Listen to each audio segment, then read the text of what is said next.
Hello and welcome to this week's episode of Next Time Around. Today we're excited to welcome Beena Sharma, co-founder and CEO of CCU International, a pioneering company working in carbon capture and utilization. Beena not only has a vast experience building innovative businesses across renewables, clean tech and manufacturing, but she's also an award-winning leader. Passionate about the green transition, she has led the development of climate change programs and also co-founded Women in New Energy. Beena, welcome to Next Time Round. It's great to have you with us today. Thank you. Wonderful to be here. Welcome to Next Time Around, brought to you by Powerverse, the podcast where we take on the big questions of the green transition and explore how the world is changing for a cleaner, brighter future.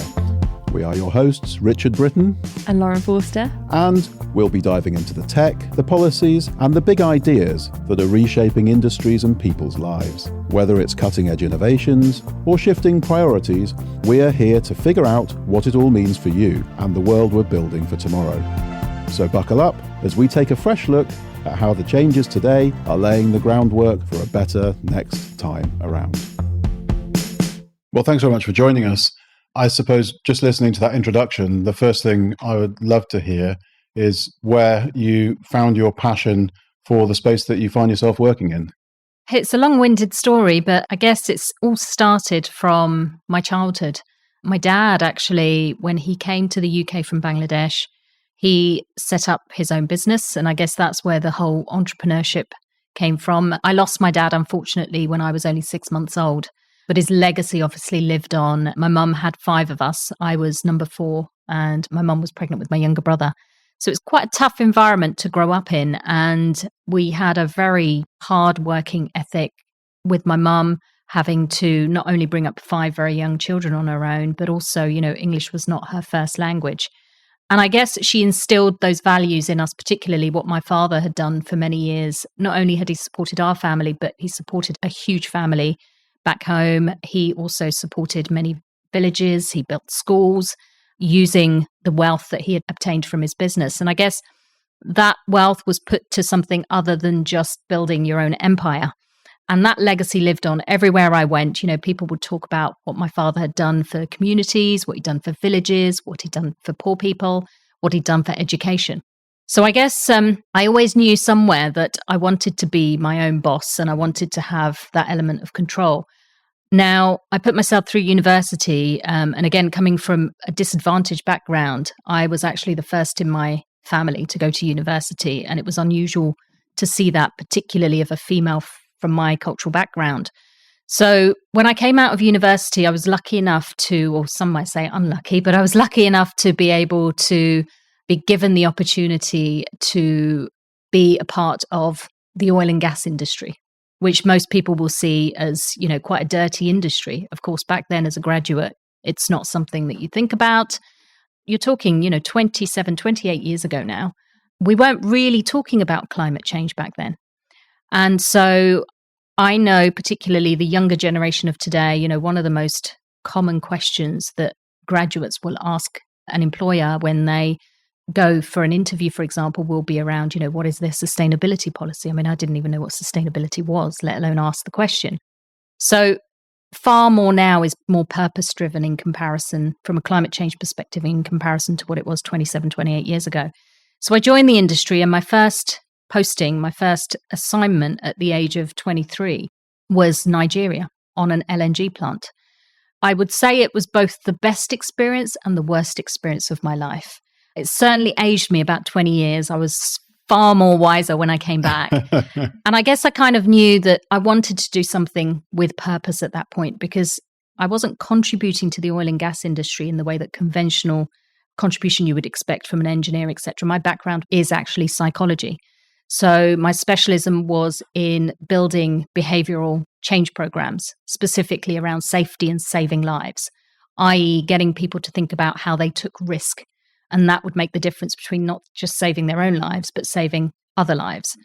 And the impact that these incidents, accidents, and deaths would have on whole villages, because, somebody who worked on that plant, if they passed away due to some workplace accident, then suddenly there were 50 people in their village that didn't get fed anymore. So that gave me a little bit of purpose. So although I worked for an industry that is considered quite a dirty industry, actually, I found my purpose in that industry. And I've done a number of things since then, but about 5 years ago, I decided this was my opportunity to actually move into the space where I could actually contribute to climate change. And that happened by chance. I moved to Aberdeen about 8 years ago, and I left a job that I absolutely loved. I loved the people and I was doing really well. And I thought, if I'm going to make this move, I have to be doing something with purpose to make it worthwhile, that move. And I started to volunteer for a Scottish climate change project. And that's where my interest kind of peaked. And I thought, well, I've contributed to an industry for so long that actually was the stuff that everybody says is bad. Is there some way that I could contribute positively to almost counteract that? And every single project I worked on from there on in. So I set up a construction business focused on insulating granite and sandstone homes, which would stop heat from leaving buildings, which of course was energy efficiency and considered a green technology, and then eventually transitioned into the carbon capture space. And that happened purely by chance. Up until about, let's say 3 years ago, I didn't know the first thing about carbon capture. And now I spend a lot of my time traveling the world, speaking as an expert voice on the topic. And I think that in itself is a testament to the fact that how new this industry or this space is. And there aren't many people out there that know tons and tons about carbon capture. So I see my job not just as a business owner that can support this energy transition, but also somebody who can educate people in understanding why this is so important. So that's really my journey. Well, up until then, really, a good 28-year journey that has led me to carbon capture. Incredible. Lots of experiences. And I think what would be really useful for anybody who's new here is if you could explain what carbon capture is and how you ended up within it. Yeah, it's a question that I don't get asked very often, and I wish I did. Because when I first came into this industry, I would go to conferences, as most people do. They go to conferences, maybe technical workshops, and the level of conversation around carbon capture is quite advanced. Yet the industry is still quite new, as in, it's been around for many years. Most people don't understand carbon capture has been around for quite a number of years, decades. But there is still very little known about what carbon capture is and how it can contribute to net zero. So very simply put, carbon capture is about emissions that we emit, particularly through, well, it might be emissions, carbon dioxide that's in our atmosphere. Now, we've been told that carbon dioxide is bad for our atmosphere, and there is a truth to that, but there's also an element of misunderstanding around it. Yes, carbon dioxide is bad for our atmosphere, but only if we've got too much of it. So two of the things that we've been doing quite a lot is we've been burning more energy, which has been releasing carbon dioxide into the atmosphere. And we burn energy for manufacturing, for waste to energy, for power, all sorts of things we burn energy for. We need it. We burn it for cars, etc., for travel. But as we burn the fossil carbon that we take out of the ground, that produces carbon dioxide in our atmosphere.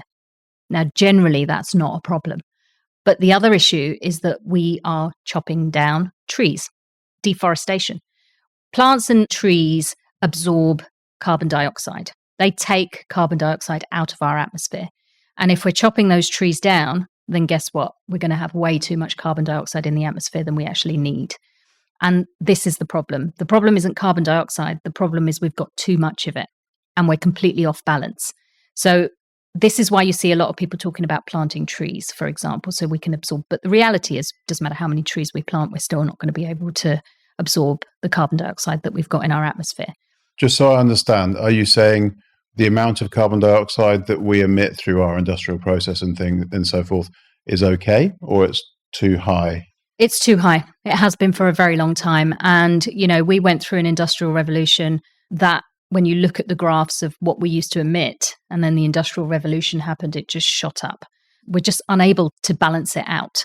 Naturally, we would normally balance it out, but we're unable to do that because we're producing carbon dioxide in a very unnatural way.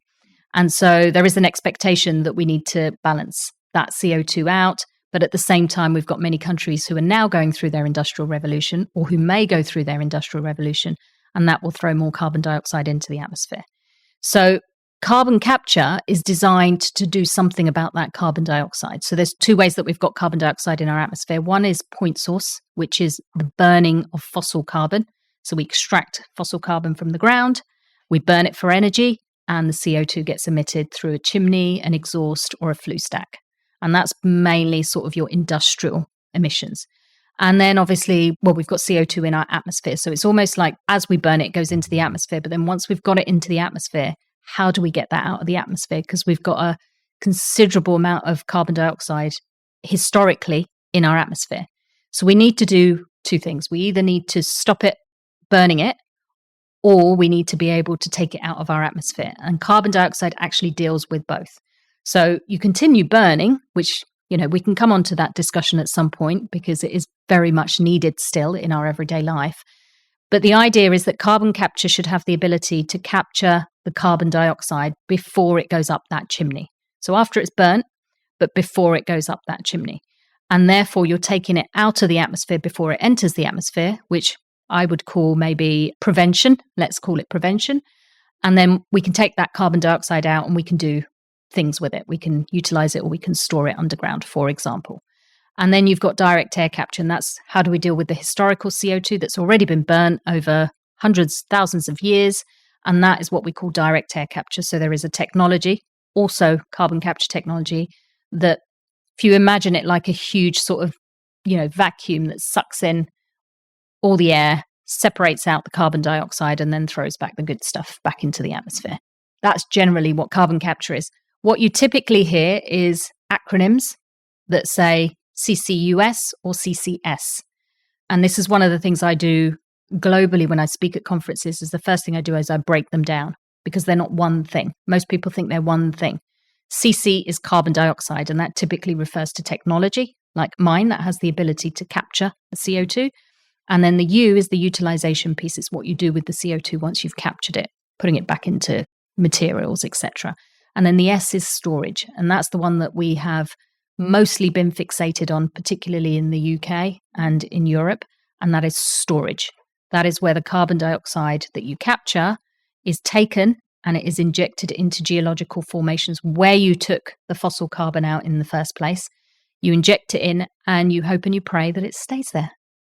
Thank you for giving us a run through of what carbon capture is and how it works to a degree. It's interesting because it's obviously a space, at least it seems like it's a space to me from what I've heard, that there's relatively little knowledge around it. The fact is, it's been around for a very long time. I remember reading about carbon sequestering 20 years ago, but there was not very much understanding as to how it was going to materialize. So perhaps before we sort of move on, it would be really good to hear how those three different technologies or those three different systems approaches are maturing to get a sense of the effectiveness of them. Yeah. Yeah. Wow, that's a great question. Again, this is something that I talk about quite a lot. There is a huge amount of misunderstanding around carbon capture technologies. Without sort of pointing any fingers, I don't think we've moved along very much at all, given that we've been doing this for a very long time. Most people don't know this, but we have been working on carbon capture for 50 plus years. Well, I say carbon capture, it's mainly focused on CCS, carbon capture and storage.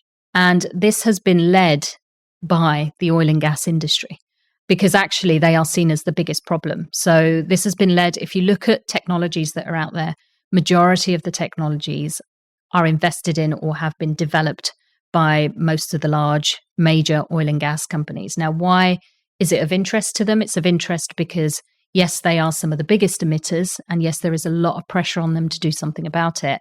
If they are extracting fossil carbon from, you know, these underground reservoirs and there's space in these reservoirs, then it makes sense to think, well, could we put it back from where we got it from? The challenge is that these technologies, and most people again don't know this, carbon capture technology, I think the first patent that went in for one of the very first technologies, which ironically is still being used today, is coming up to nearly 100 years. The technologies are old. And I say that it's the process behind it, i.e. the chemicals, because it uses very hazardous chemicals, a lot of these technologies. They go into the atmosphere, they're not good for the atmosphere. And these chemical processes are the ones that have maybe been made more efficient over the years, but the technology mostly has stayed the same. Now, if you've invested hundreds of millions, maybe even thousands, and maybe even more money than that over the last 25, 30 years as an oil and gas major, it's very unlikely that you're going to want to switch that tap off and say, actually, these technologies are too old, they're too dated, they're too energy intensive, they're too hazardous, they're too large, they're costly, which is the main issue. Actually, we should be looking at more next gen, second gen, fourth gen technologies. It's very difficult. And that is a behavioral challenge. And I've been told this by some of the majors that I have spoken to. We can't just switch off to a technology we've invested hundreds of millions in over the last 25 years. No one's going to pull that plug. And this is the conversation that I have quite often with many governments as well. We are backing technologies that are old, energy intensive, costly. If you look at carbon capture and designed specifically for storage. So they are only designed for the CO2 to be sequestered underground. Now you have to ask yourself the question, that is going to be costly. It's a cost exercise. You capture at cost, you compress at cost, you liquefy, transport, inject, monitor. We don't know how long it takes to stabilize at cost. And then we turn to governments and ask them to subsidize it. And rightly so, government should say, when is this going to be profitable? And the answer is, we don't know, possibly never. Sounds like a challenge that needs some innovation. It does indeed. And that is where the next gen technologies come in, like ours. So from our perspective, we're backed by 14 years of R&D at the University of Sheffield. Our co-founders were two academics that invented this, but one of them particularly worked and has been working in the carbon capture space for 25 years. And he worked on some of these old technologies. And it was actually one of the plants that he worked on was the Ferry Bridge CC100 Plus. If anybody out there wants to Google it, you'll find everything out there. But that was about 2011, and it was an SSE, Doosan Babcock, and I think a Vattenfall project. And that was designed to capture 100 tons of CO2 a day. It was large, energy intensive, was hazardous substances, amine technology. And long story short, it didn't really work. It was so problematic. And it cost, I think, somewhere between 26 to 28 million. That's old money now. And after 2 years, they decommissioned. But he came away from that. This is one of our inventors, Professor Peter Styring, came away from that and he said, you know what? If carbon capture really is a key technology in getting us to net zero, we've got to make it smaller. We've got to make it more energy efficient. And more importantly, we've got to stop using hazardous substances because the life cycle analysis doesn't work.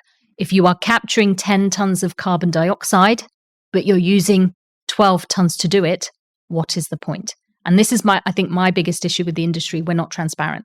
You can't find that information anywhere. If there's a project, a sequestration project taking place, we want to see a life cycle analysis.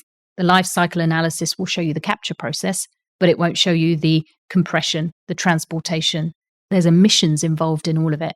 So our focus really was on the life cycle analysis of the whole thing. And it had to make sense. And hence why we looked at all sorts of technologies from ionic fluids to cryogenics to even amine technologies. And we landed on a process that required a lot less energy. And initially it was designed for SMEs because they didn't have access to the large industrial capture technologies. If you look at steel plants, paper mills, some of the biggest emitters, when you combine those emitters together, they don't have access to the space to put these carbon capture technologies on, but they also don't have access to pipelines. How are you going to get the CO2 from one part of the country to the other and expect the carbon emissions to be a reduced footprint? It's not going to happen. This was designed specifically for SMEs, but it ended up being the large corporates that wanted now that are interested in what we're doing. But the point is that we need transparency in this industry. We need to understand exactly what these projects, and this is where a lot of the misconceptions around carbon capture come from. The technology isn't the problem if we're using technology that makes sense. And technologies like ours are designed, not to use any chemical substances, so it's not a chemical process, so you haven't got the risk of it going into the atmosphere, which the Environment Agency is clamping down on. We don't fall foul to Environment Agency regulations, so we can deploy very quickly. But at the same time, our focus has been on, if you think about the delay that's taken place in storage, we've been working on storage projects for many years. We haven't really stored anything of any significance in the UK. In fact, globally, we haven't. Our remit was to think about, well, what could we do with the CO2 whilst we're waiting? Because storage is one of our solutions, but it's not the only solution. if we're still using carbon dioxide in virtually everything we touch, everything we consume, then why are we not thinking about circularity? Our capture technology is designed to not just capture, but refine the CO2 to any grade so it can be utilized in virtually any industry until we get to a point where we can store large quantities of CO2 safely and securely. Fabulous. Thank you. So net zero is our ultimate goal. Who would you describe as your ideal customer?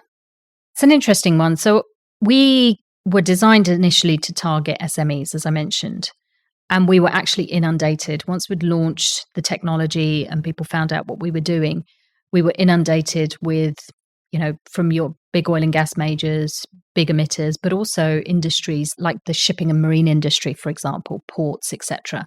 And we suddenly realized that actually this technology is industry agnostic. So what is it that we need to focus on? We need to focus on making sure that the industries that adopt our technology are able to do this quickly. Now, as much as it is lovely to have interest from the oil and gas and energy industry, their focus is storage.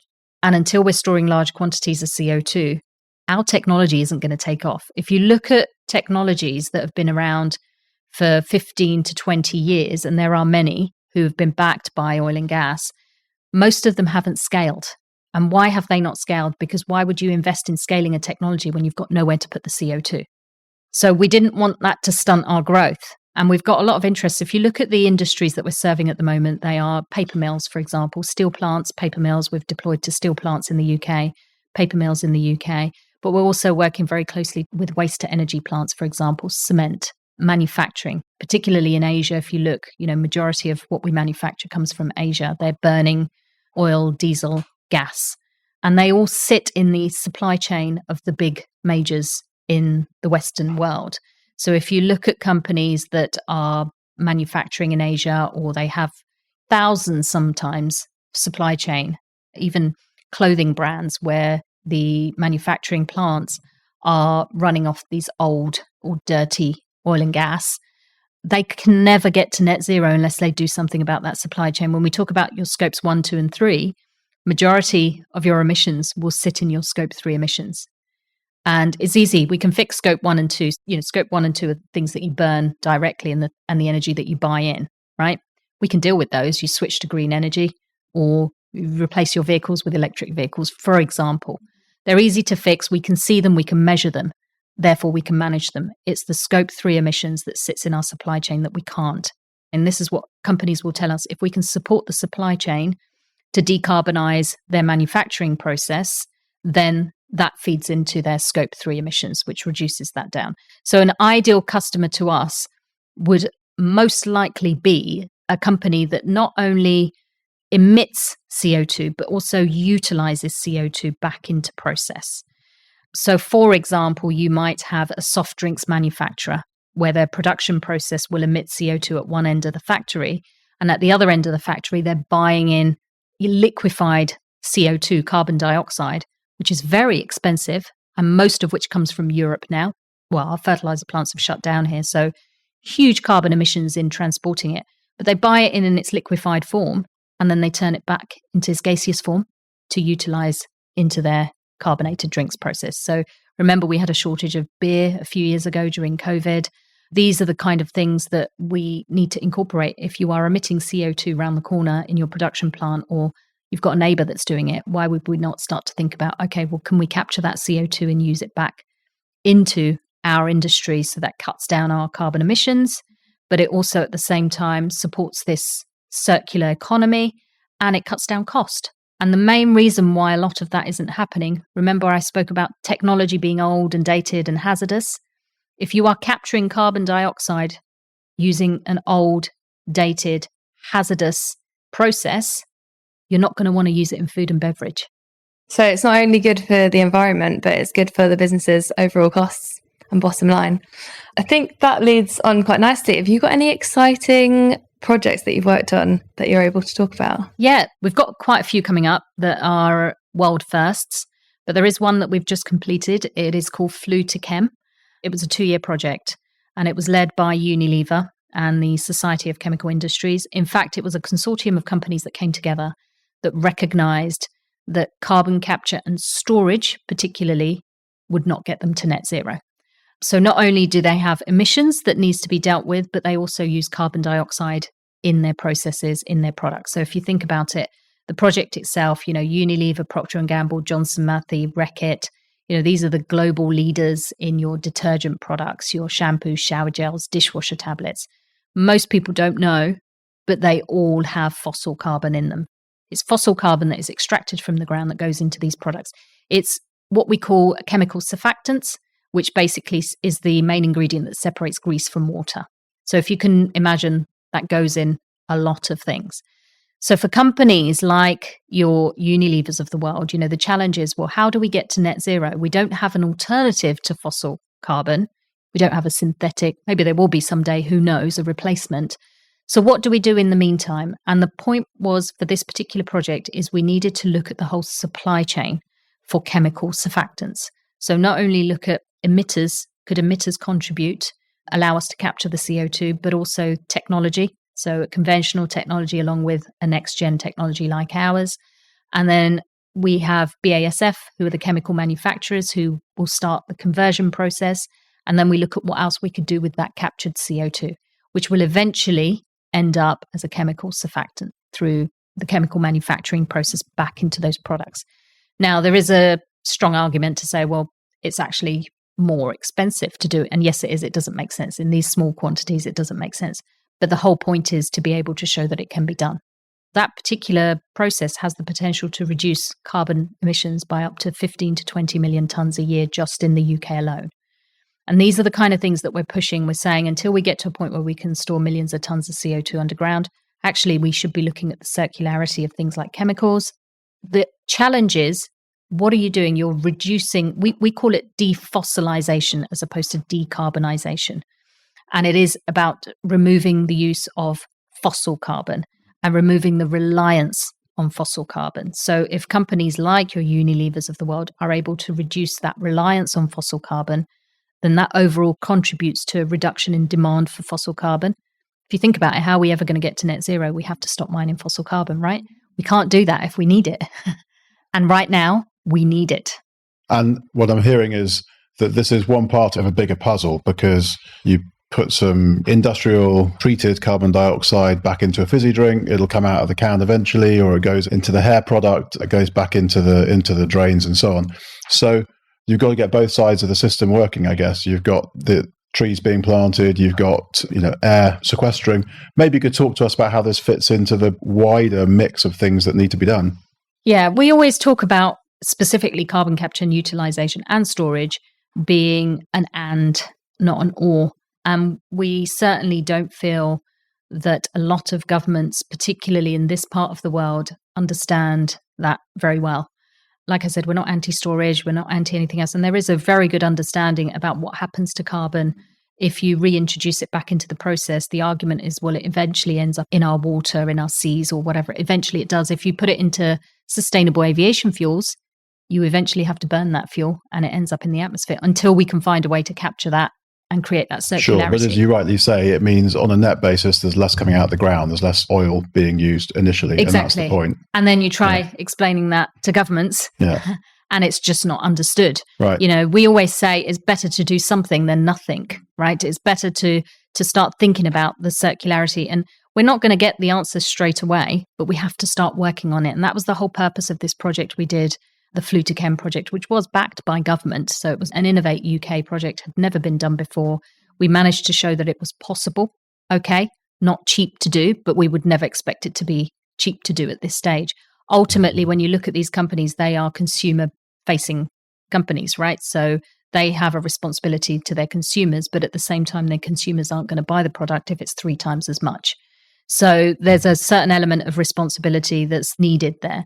And at the same time, you've got a lot of organizations that are working in this space really hard to try and get these things kicked off.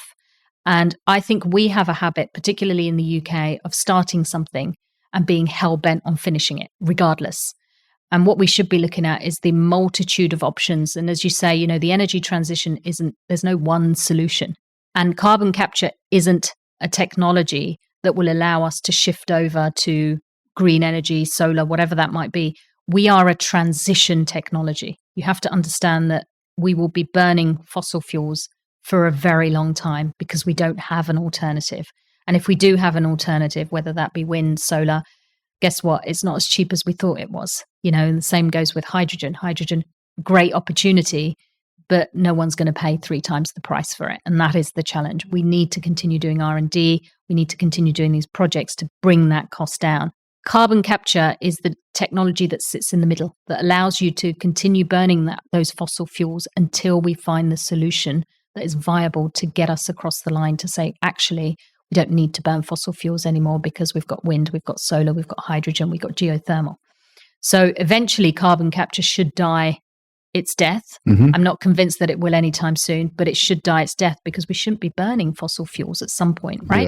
Yeah. There's a lot that needs to be done before we stop that, and there's clearly a big opportunity for this great business you're building. I'll go away and do my own research. I thought that the cost of kilowatt hours from solar and wind was actually coming down, not the other way. So I think you that could be is right. becoming. I think it is becoming much cheaper now, and it's very competitive. But you're right. There's part of a bigger mix. Yeah, I think the biggest challenge for us there is grid connection in the UK. We seriously lack grid connection, and that is one of the biggest issues why we can't get as much solar and wind that we would like to have. Absolutely. And actually, maybe after we finish this recording, we can tell you about what we do, because we're absolutely working in that space, helping to balance out the grid in the renewable world with intermittency and all the rest of it. But our listeners aren't here to hear about Powerverse today, so we'll leave that one for now. But it requires everything, right? This is the whole point. When the Flutichem consortium came together, you have to remember there were competitors, right? You've got competitors in there. And I think this is something we probably don't do as well as we possibly should. Everybody's going off and working on their own solutions. And actually, we should be coming together and saying, this is actually an industry problem. And we should be bringing our heads together to find a solution together. And that's what we did with the whole supply chain for the chemical surfactants, is we brought together competitors that we want your experiences and your experience, and we all want those heads to come together and find us a solution, because guess what? This benefits all of us. And enough of that collaborative piece isn't happening. Definitely. I think you can only make a big difference if you all work together, power in numbers. Exactly. So if we've talked about it, obviously in quite a big industry level, how do you think that this will impact the home in the future? It should make a huge difference, actually. More and more people are attuned to what they are consuming, firstly. And, there's always that fear when you start telling people when you wash your hair, there's CO2, you're washing down the drain. There's always that fear that that's going to be taken to quite negatively, because most people don't know what is in a lot of the products that they consume. However, over time, we are becoming more and more knowledgeable on what we are consuming. If you think back, gone are the days when you just had a whole load of E-numbers, nobody really knew what they meant. We're now having to label, this is regulation coming in. We're now having to label everything from, what's in them, what could cause you irritation, down to, even allergies, for example. So I think that is only going to become more intense. And I think also there is a drive to look at what the emissions involved in certain products are. This is the whole life cycle analysis for a product, because eventually there will be a requirement that these are reported on. A lot of businesses already do, depending on the size, regulation dictates what they will have to sign up to report. But also less and less opportunity is being provided to businesses who don't already have some sort of net zero plan. If you look at governments, well, particularly UK government, there are restrictions on who can tender for a bid. Larger companies, as I mentioned, the supply chain sits in their scope 3 emissions. So cleverly, they're putting the pressure on the supply chain and saying, right, what's your net zero plan in the bidding process, which we've seen in the bidding process. And then suddenly they're saying, oh, well, we need to have a net zero plan, because otherwise we can't get this work, or we're not even in the running for this bid. So I think that all of those things are going to have an impact on the householder, because the householder will have more access to information, detailed information, and they're asking for it. Consumers are asking for this information so that they can make those informed choices. Now, if you look at some of the companies we've worked with, they're very conscious of the fact that the consumer needs to buy into this, because ultimately, okay, if we raise the price of a product by 3 times as much, consumers are going to very quickly tell you that they don't want it, and competitors will come in. But at the same time, consumers are concerned about where these things are coming from. So there needs to be a balance. I think what will happen, more and more people are conscious of what they are consuming. And lots of people are individually taking up the responsibility to measure their own emissions, to make sure that they're not putting out more than they're taking in. So I think that's the impact it will have. Certainly from an energy perspective, I should hope that the cost of energy will come down as we transition away from fossil fuels and we transition into, as we mentioned, the cost of certain types of energy coming down and allowing the ability to be able to do something about the emissions through carbon capture, because there's all this reporting that needs to happen. And the fact of the matter is, carbon capture isn't just a tick box exercise that we have to do to save our planet. Yes, of course, it's really important, but it also, anything that reduces emissions brings down cost. And that can only be a positive for householders. Very interesting. You can start to imagine how that kind of plays through into our everyday lives.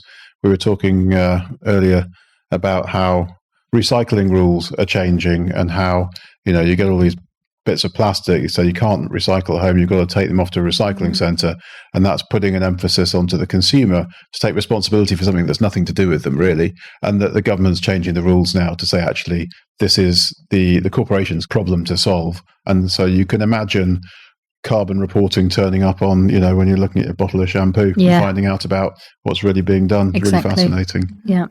Beena, one thing I find in our business is the first place I learn anything new is usually from my customers. Be really interested to hear what your customers are telling you about this reporting topic and ESG and where you think that's going as it matures. Maybe you've been hearing what's happening.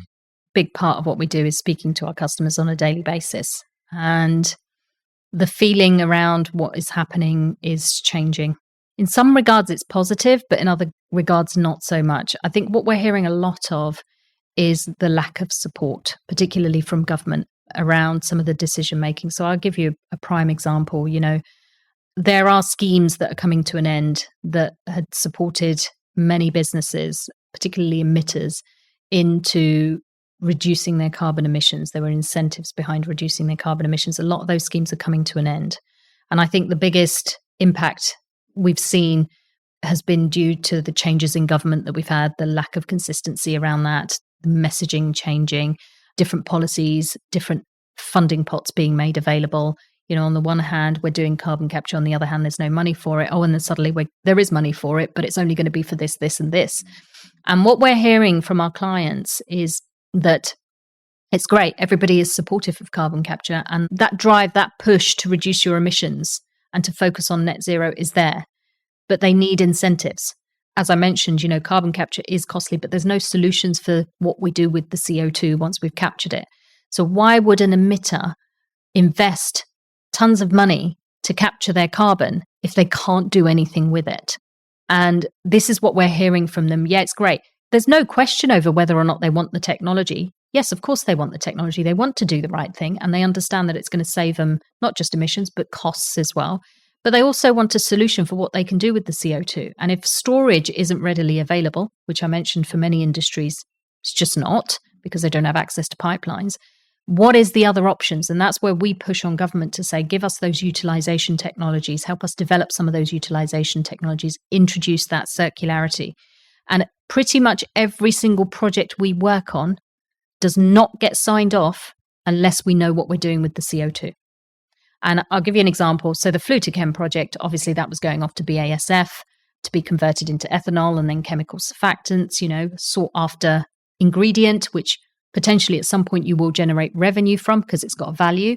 On one of our other projects, we're putting it into construction material or putting it into cement curing, locking the carbon away. Therefore, you can create the carbon credits. Again, revenue generating. If we can take carbon is a commodity, it has a value. If we can take carbon, put it back into industry and generate revenue from it, no business is going to say no to that, right? But if you tell them I can do carbon capture and then store it, but it's going to cost, then they're going to say, well, where is the support for this? Where is the money for this? Where are the subsidies for this? So this is what we're hearing from emitters, our clients, our customers are saying, we want a solution that encompasses the ability to be able to not only capture it and scale That's the other issue. Remember, I said we haven't really scaled much at all. And scale, but find a solution as to what we want to do with the carbon dioxide, because guess what? We're not experts at this. And we don't have those solutions. So certainly, quite recently we've been talking about, and I am going to be talking with government about the Willow report, and anyone can go out there and read the Willow report. I think there's some new stuff that's being published fairly soon. It's a big topic of discussion. Are we doing enough to support businesses to push them down that ESG road, to make sure that greenwashing doesn't become a given, which at the moment, I wouldn't say there is an element of greenwashing happening, and it is increasing, but that is because businesses don't actually know. They're not educated enough. The number of businesses that I speak to, they put stuff out there and I say, you can't put that out there. And they said, oh, but we went away and read this. No, you can't do that. It's just not. And then you explain to them why they can't do it. Prime example is we're going to be net zero by 2030, but they've not even begun to measure their scope 3 emissions. And then you see in small writing, scopes 1 and 2. Yeah, that's not net zero. The definition of net zero is 90% reduction of all your emissions with a potential 10% offsets if you can't reduce down to 100%. It's not 90% of your scopes 1 or your scopes 2. So this is what businesses are telling us. We don't have the tools, A, to understand it, and we don't have the tools to do something about it. If we don't understand it, we need to be able to measure it. If we don't understand how we measure it, how can we manage it? Yeah, you need the frameworks in place and the steps to get there, because at the moment it's very open to interpretation. Yeah. So Beena, you are co-founder of Women in New Energy, which is a big growing community. Why does that matter to us today? Yeah, it's interesting. I have 2 other roles that I do, which are not associated, somewhat associated with CCU International. So I'm a co-founder of Women in New Energy, but I'm also co-founder of an organisation called Internet Zero, which is a newly formed charity. And actually, they both came out of my frustrations in the industry. Obviously, I started out in oil and gas. I quite often joke about being one of 6, well, it was me and 6,000 men in Nigeria. I found my way very, very quickly. But because I became embedded into that community it was, almost my first job out of university, I didn't see myself as any different. I wasn't in that environment where I knew that women and men were treated differently. I just kind of became part of the organization, and it became very normal for me to be in a room where I was the only female or the only person of color, those 2 things. So I don't think I really appreciated those tools that I'd been given at quite a young age. So when I started in with carbon capture and I was asked to speak at conferences and asked to run workshops, etc., quite often I would come off panels and I would see a queue of mainly young females or people from diverse communities that would queue up and say, it's actually really refreshing to see a female on the panel. And I'd kind of turn around and look back, oh yeah, I'm the only female.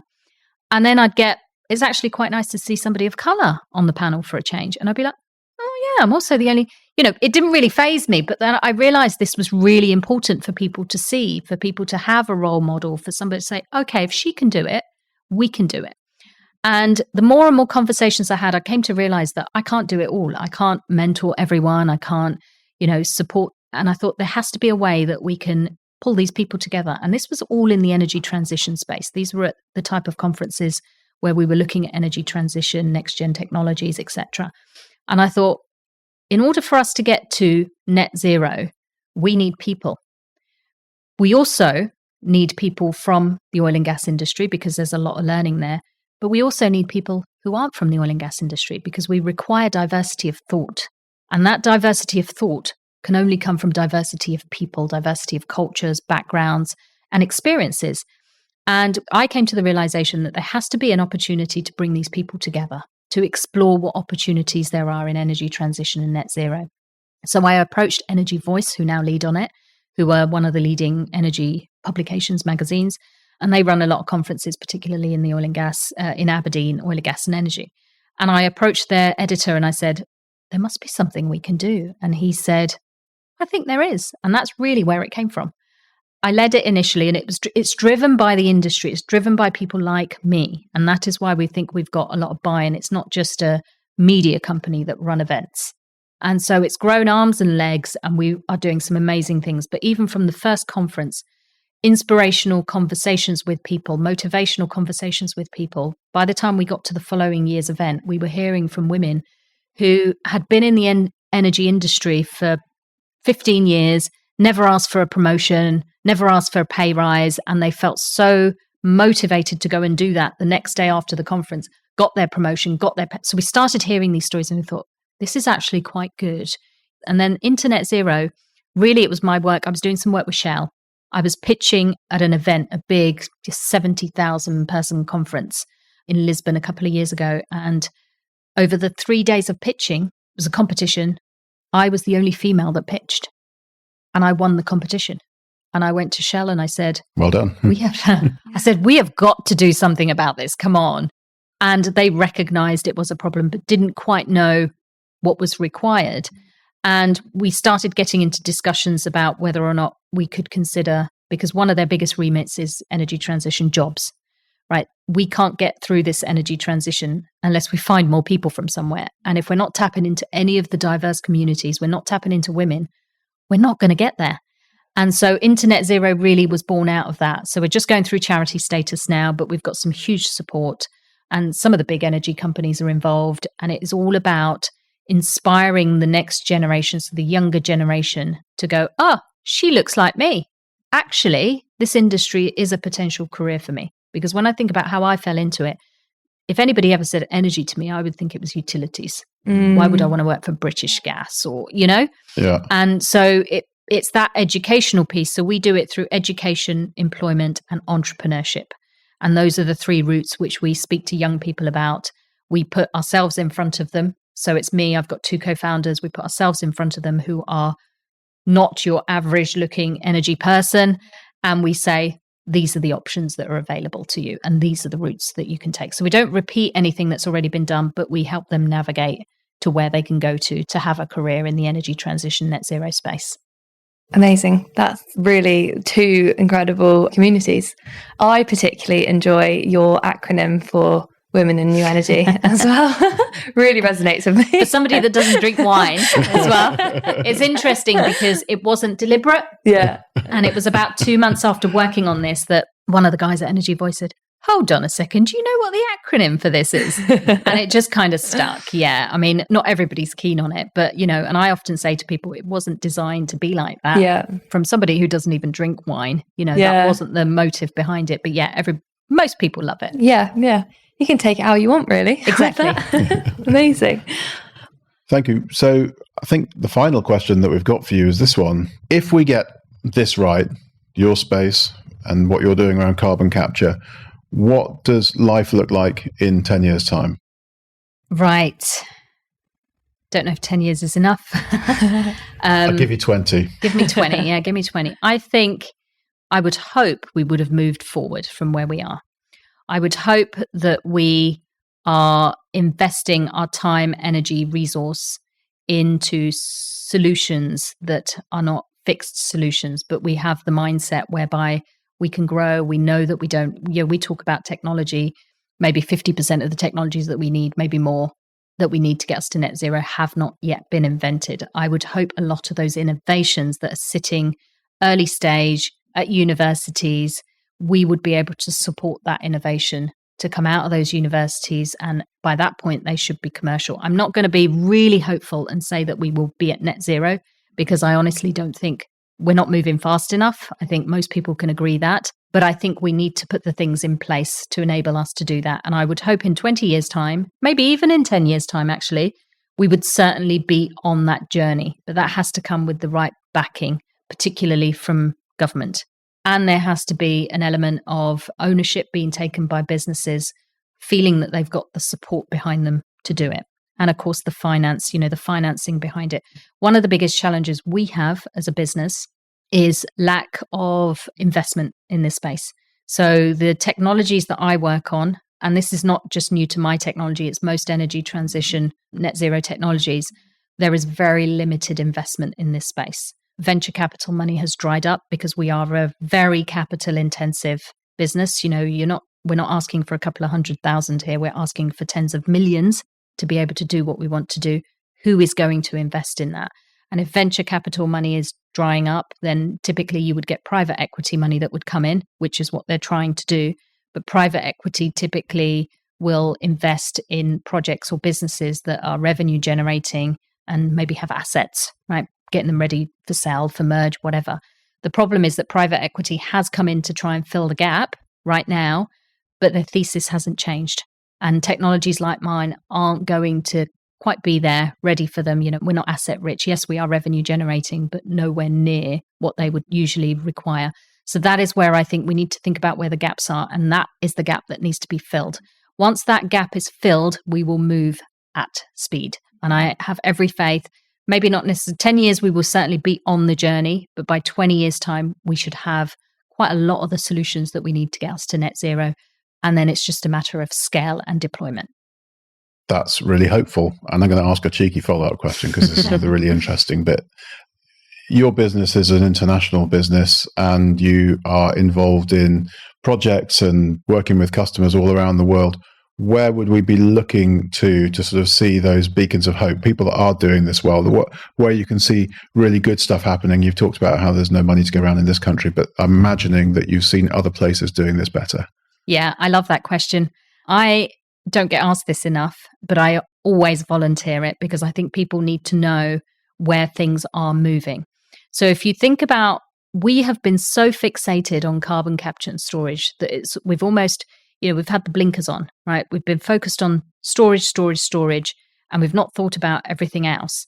And the rest of the world has looked at us and said, hold on a second, these guys have been working on storage for years and they haven't stored anything yet. And God knows how many millions or billions they've thrown at this, right? And they've invested in all these technologies and they've learned from that. Can we afford the time, the resource, the energy, the money to invest in a program that potentially might take 20, 30 years with no solution, no actual solution? And where I'm seeing the biggest change, so for a little while I saw the change taking place in the US. Obviously with the change of government, that's massively slowed and investment has just completely dried up. Nobody wants to put money into this space anymore because they don't know that whether or not there's going to be any support for it whatsoever. Where we have seen things moving at speed is the Middle East and Asia. And if you go to places like, I give an example, if you go to places like Singapore don't do storage. And there's many countries I've been to in Asia that don't focus on storage. A, because they just don't have the geological storage available. But B, because they believe in that circularity. Well, we need it for chemicals. We need it for construction material. Why would we throw it away? That's their theory behind it. Why would we throw it away? Why would we put it into landfill or storage? Yeah. So what we're seeing is these technologies are moving a lot quicker in the utilization space, i.e. they're taking carbon from emitters and they are putting it into construction material, into concrete, into chemicals, into dyes, into you name it, it's going into all these processes. You look at areas like Japan, for example, they need preserves food, right? So they need it for fish, for example. And they're like, well, why would we throw it away? And I think this is our biggest problem in the Western world. We have a waste mentality. We extract, we use, we throw away. We extract, we use, we throw away. Whereas they're saying, hold on a second. And you go to somewhere, like India, you've got kids on the streets picking up plastic bottles out of the rubbish tips because it's got value. And I think that is our biggest problem. That is the thing that's going to slow us down here. Whereas Asia, moving at speed again, I've got projects coming up in Asia for concrete manufacturing. I've got for chemical manufacturing.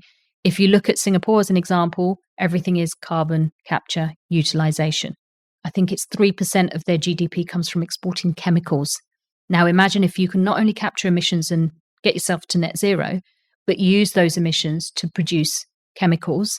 It gives you that sustainable green chemical at a much higher value. Why would you not do it? And we don't think like that at all here. I don't know why. I wish I knew the answer.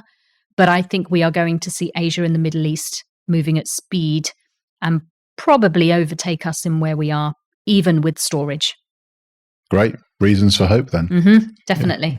Amazing. Well, I think that's the end of the podcast. So we just want to say thank you very much for coming on to Next Time Around. Thank you very much for having me. If you enjoyed this episode, don't forget to follow us on LinkedIn to search Powerverse or share it with somebody who you think might find it interesting and helpful. To find out more about our software, visit our website www.powerverse.com. Thank you for listening. Until next time.